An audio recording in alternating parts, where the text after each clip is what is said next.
Hi everyone, it's David and Jen here with David Christopher's, and we hope that wherever you're watching today, that it is a beautiful day. We've been getting a ton of rain here in North Alabama, and while you're watching this, we're actually going to be setting up for a festival here in town, just a little bit down the road from our store in Tuscumbia. It's the Cottage Core Festival. There's going to be 100 vendors there. Can you believe it? There's enough of us crazy people out there. And we're going to be one of them. We're going to be set up with wreaths and different little Mother's Day gift ideas, and we're excited about that. But we are smack dab in the middle of what we call cemetery season. Yes. Sometimes we get questions from people that aren't from around these parts that say, what is cemetery season? Does that mean more people like die during that time of year? Let's hope not. I know, let's hope not. So if you're new to the channel and you haven't heard us talk about that before, it's basically a time that in the South primarily, but it can happen in other places as well, but it's a big thing here in the South to decorate freshly the graves of the people that have passed on. And so we do that with something that we call Vase Inserts. Some people call these, what else? Random. We've had so many random comments about cups and sprays and wreaths, and you just never know. But this styrofoam piece is inserted into a vase.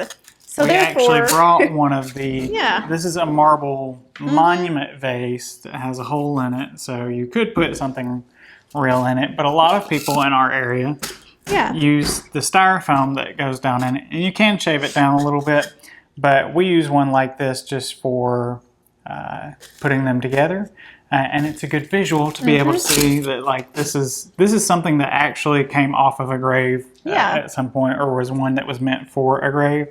It's super heavy, and this would just sit down on the stone, and then you would be able to change out your flowers as often as you wanted. Yes, so now is the time near Mother's Day that a lot of people have decoration season, or they change out the flowers.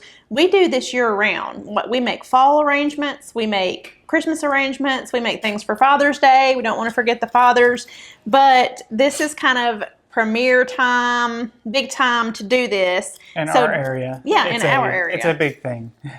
Now, where my dad's buried, we don't do this until September, but I do try to change his flowers out several times a year, just because that's the only thing we really feel like we can do for our loved ones once they've passed away, is to decorate their graves and make it look pretty in memory of them. And so today, David is going to show us step by step how to do this yourself, and we're going to actually put together a kit that you can purchase so that you can get everything pretty much that you need except for glue and like some tools to make this on your own.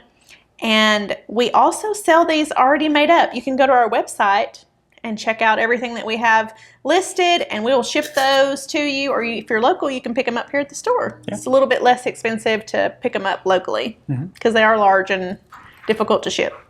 So let's get started. So we're going to get started on this, and the first thing you are going to need is the actual styrofoam vase insert. So we're going to use that, and this is like an 8 inch tall, 3.25 inches across, something like that. But this is pretty standard in this area. That's what fits in the majority of the things. So we're going to start with our leather leaf sprays. It's one of the most inexpensive things that you can possibly buy to fill in. That's why we use so much of it. And then the easiest thing to do if you're going to use these is to just pull this little plastic cap off. That keeps them all together, but you get a dozen in each little bundle. I always just take the cap off, turn them all the right way, because they are put together opposite each other so that you can actually bend them out as if it were a fern bush, but we're not going to use it like that. So what we're going to do is we are going to need wire cutters. We're going to be cutting quite a bit today. These do have little teeth on them, so if you don't have glue for these, that's okay. I recommend having glue for just about everything. especially in this, because these are going to be out in full weather, full sun. Like Jen was saying, these are like decoration seasons are coming up. And this kind of got started with a lot of these little country cemeteries in this area. Well, the South, where there's, you know, maybe 100 graves, usually like at a church. And they would pick a day, because they were like little country cemeteries, they didn't have a caretaker at these churches and places in the cemetery. So they would basically all pick a day, a weekend, that they were going to get together and they were going to clean everything up and take care of the grounds, and then they would place flowers, and that's kind of how it started. So what I usually do is I take 2 stems at the same time, because I have to do these every 10 minutes in order to make it worthwhile. And I will dip both in glue, stick them both in the exact same spot, and then I will bend one this way and one the opposite way. So that I really got like a collar of foliage going around everything. And So how many pieces do you have? I did 4 of the doubled up pieces. So I have 8 pieces in the base. That's the way I generally get started, is I'm going to cover my base, because you don't really want to see the sides of the styrofoam. We're going to bend those down. I call it kind of mushroom shaped. You're going to bend that down like the cap of a mushroom would kind of bend down over something. Also, you know, most plants, especially ferns, things like that, tend to kind of arch out to the sides and then down. And then the way everybody used to do this is they would cut each individual stem. So we've kind of adapted that, and this is the way I teach florists and other stores how to make these as quickly as possible, because this is not a small thing. We literally are doing thousands and thousands of these. So just keep that in mind. That's why I'm always looking for anything I can do to make it faster or better or more efficient. And this solves a lot of problems. So most of these bushes, and this is usually the most inexpensive way to buy florals, is on a bush frame like this. Usually the stems are going to cost you more money. That's just kind of how it works. But I'm going to stick this entire thing down in the vase. I'm going to give it just about 1 inch above where the stems will start, and then we're going to bend some of these branches down, and we're making kind of a cross shape out of this. And then we're going to go in between the one that we just did a little higher up and do the same thing. So we're going across here, we're going across there. Those are in between. And then there's one left in the middle, because this cherry blossom bush is by 9. So we've got kind of our frame started. This gives us some length. It gives us some different variations. And then we are going to take this daisy bush that I think is called a chrysanthemum bush. Similar. And we're going to go right down beside that and go just a little bit above where we started the other one, because we're going to have to bend all of these out in between what we just did.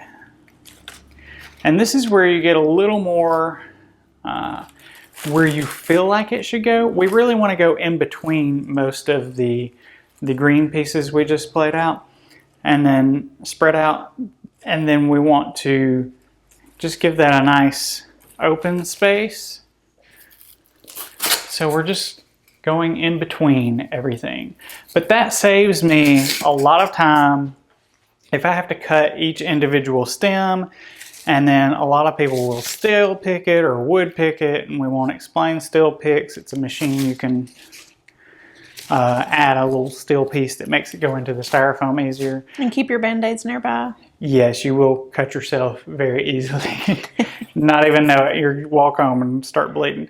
But we do use wood picks occasionally, and I will show you what those are for later.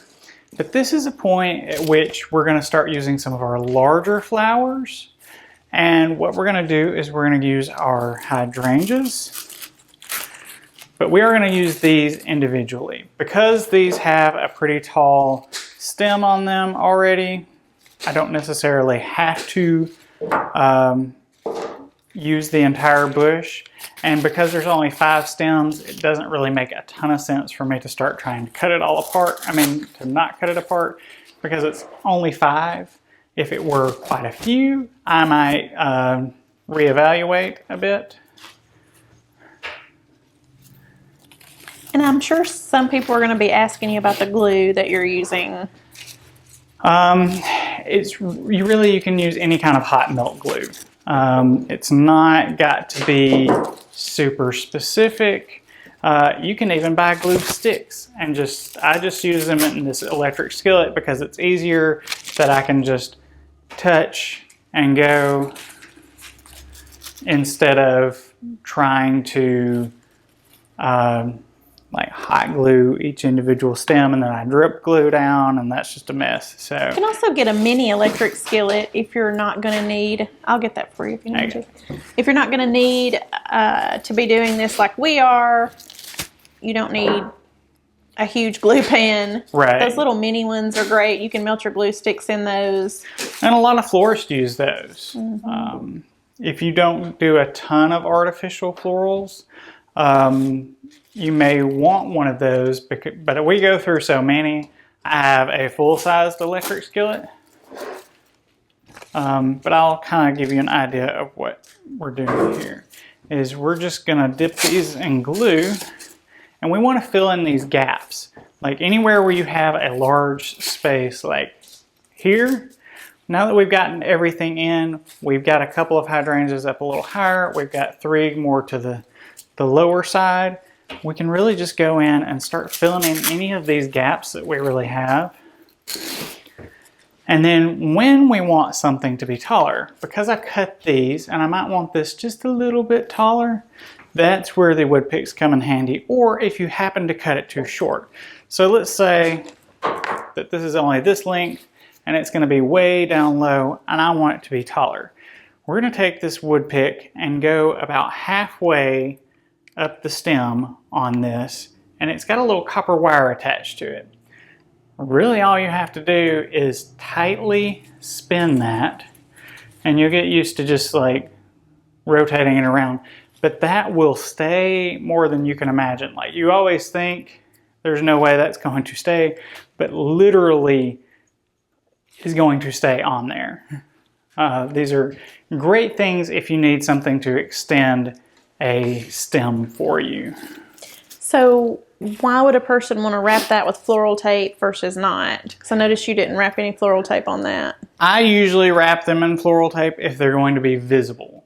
But we're going to use more leather fern in the middle of this to hide that, so it won't be a big deal. That's the primary reason. Is the only thing you're really going to be able to see with the wired pick is the copper wire. It does kind of show up. So if you have floral tape, great. It's a good time to use it. I run floral tape around it. I don't know if I have any out anywhere, but I will run floral tape around the copper wire part just to hide that, but you don't have to do it. It is not a necessity. You can, feel free to judge that for yourself, that if you need that or not. But for the most part, they're going to be so hidden underneath all of this that it's not going to be that big a deal. Another question we get often is outdoor flowers versus flowers that shouldn't be outdoors. What advice do you have for people that are, which on our website, we make it super easy. We have a section called Memorial Cemetery Florals, I think is what it's called. And all of those outdoor flowers are in that section. And that means they're going to be safe for outdoor. We've already tested them. They're considered color fast, which means if they get wet, the dye will not bleed off of them like it would some things. So even some of our higher end flowers, the dye is so delicate that if it gets wet, it bleeds kind of like silk used to do. but instead of bleeding on just the silk itself, it's going to bleed on whatever it's touching. And you don't want strange colors all over a headstone, monument, anywhere. That would not be good. So we do test ours out. We do get the factories to specifically heat treat the fabrics and make sure that they are color fast for those particular things. So now sometimes people get a little frustrated because they send us inspiration pictures of home decor and they want their cemetery flowers to look like that, which we can do to some extent, but not all home decor flowers are meant to be on the grave outside. And so people are going to be very disappointed if we use home decor flowers in their cemetery arrangement and those flowers look like garbage after a couple of rains. Yeah. Or the, budgetary restrictions is usually we use, like I said, the bush flowers are generally less expensive, and that's why we use the majority of those. Not that we can't use better flowers, but it's just based on someone's budget. So at this point, we're pretty much done. We just have to go in and add some leather leaf. And in the top here, in the middle, I try to get as close to the middle of the stems that I can and get down in the styrofoam and then just give it a little bend. Just a little. You don't want it to be completely straight. Anything in floral world that is exactly straight up seems very odd. You want to give it just a little bit of a curve and then make sure you get that in the styrofoam itself, which gets a little more tricky the more things you have in it. Mm-hmm. But we literally do sell thousands of these. We have wholesale customers that are selling thousands of these things. It is a big deal here. And then the further I go down, I'll try and show you. The further I go down, I'm going to bend it out a little more. So as I come down, I'm going to bend this out a little bit similar to like the stems that are going this way. You got a little bit of a pretty close to straight up, a little bit of a lean, a little more of a lean, full lean. So that's kind of what we're going for. We're just going to individually add this, and that's the most efficient, inexpensive way to possibly make one of these things. If a lot of people think they have to have a steel pick machine. You don't have to have a steel pick machine. I don't ever use one anymore. It's very, very rare that I will ever touch one. It has to be a very special occasion. I don't like using them. Like Jen said, the picks are very razor sharp, and you will cut yourself without even noticing it. And I don't like to put that in the styrofoam just for the customer's sake. Like if they ever try to adjust anything, I don't want them to reach in and feel that blade. And at the sake of sounding old, from what I gather, steel pick machines and the steel picks are not made at the same quality that they used to be made. They're not. 30, 40 years ago. They're also outrageously more expensive than they used to be. So, like I said, this is my cost-efficient and quickest way to do this.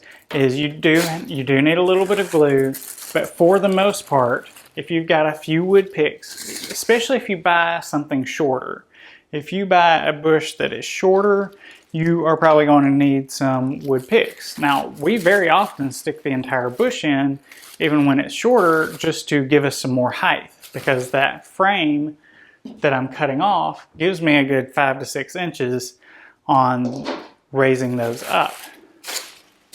But we are getting pretty close. I just look for any space that you don't want to be able to see styrofoam. You don't want to be able to see, like I said, the wood picks part of this. You just want to fill all those gaps in as much as possible. But that's pretty close. I may add just 1 or 2 more. We'll be home free. And then you can just kind of readjust anything if you feel like you've got some gaps. Just move some things around. They are artificial. That is the great thing about them.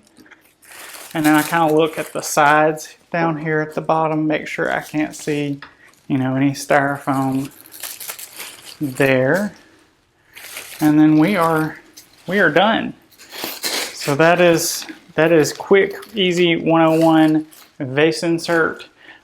We do want to get a little bit of like a shape here. We don't want it completely round. We don't want it completely cone shaped. I know we do have some people that I know that do almost like a triangle. It looks like kind of like a Christmas tree. This is generally the shape that we make. We want some things kind of sticking out. We want it full, but this is where we get a lot of people asking us for full but airy, which seems to be a bit of a contradiction. Mm-hmm. And this is our version of that, where we do have some large blooms toward the middle, which hide a lot of the foliage. And then we have some of these cherry blossoms and the daisies that stick out from that, so you get a little bit of that airy feel. And then we still have, like in a kit, we're going to send you 3 dozen stems of leather leaf, just in case you need some extra. But I only use 2 90% of the time, and then we'll send you some extra wood picks. I think I only use 2 in this for these top 2 peonies. But if you need more, if you cut it too short, yeah, you've got some extras. Gives you some room for error. Yeah. So thank you guys so much for watching. I hope you learned something from this video. I know this may be more regionally specific, but it is a big thing for us, and we do have a lot of people that ask us questions about these kind of things all the time. So that's kind of how we do this, and just to let you know how that works. And then I don't know what I was going to say after that, but it totally left me. We hope you enjoyed this video. What would Jen want me to say? We hope you enjoyed this.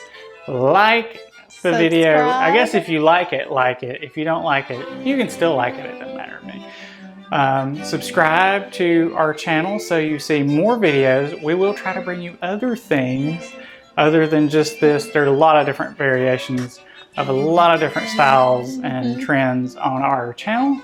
And that's it. I've got to go make about 1,000 more of these, so I have to go.